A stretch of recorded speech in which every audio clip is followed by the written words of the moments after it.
Govorite, dečki, danas donosimo vijest koja je uzdrmala tržište transfera i snove navijača zagrebačkog Dinama.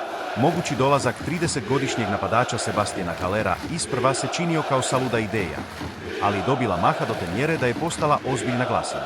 Međutim, prema riječima njemačkog novinara Floriana Plettenberga iz Sky Sportsa, do ovih pregovora neće doći, hajdemo shvatiti što se dogodilo, razloge iza toga i utjecaj koji bi to imalo na hrvatski klub.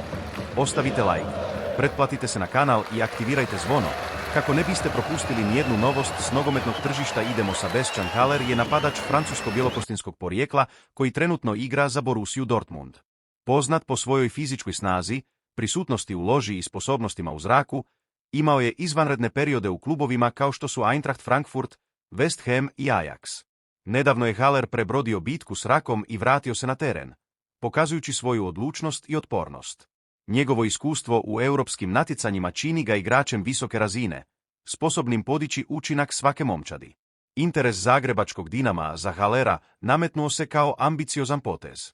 Sudjelovanje u Ligi prvaka, a možda i iduće sezone, smatralo se šansom uvjeriti napadača. Nadalje, Dinamo je želio pokazati da je voljan napraviti iskorak u kvaliteti.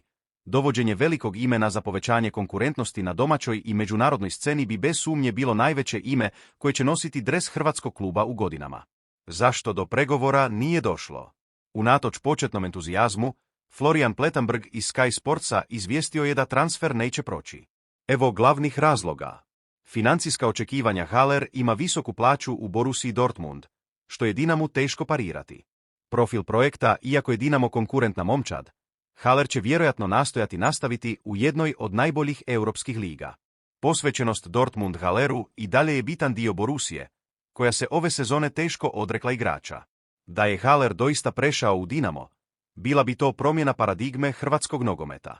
Napadač bi donio ne samo kvalitetu na terenu, već i međunarodnu vidljivost klubu i ligi.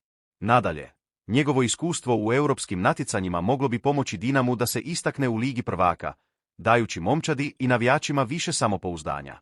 Što je sljedeće za Dinamo? Nakon završetka pregovora, Dinamo bi se trebao okrenuti drugim opcijama na tržištu.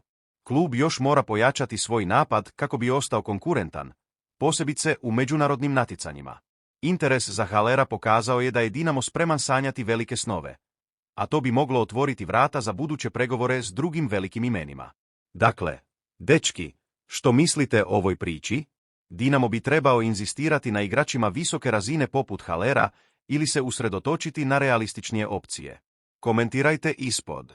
Ostavite like, pretplatite se na kanal i aktivirajte zvonče kako biste pratili sve o transfer marketu.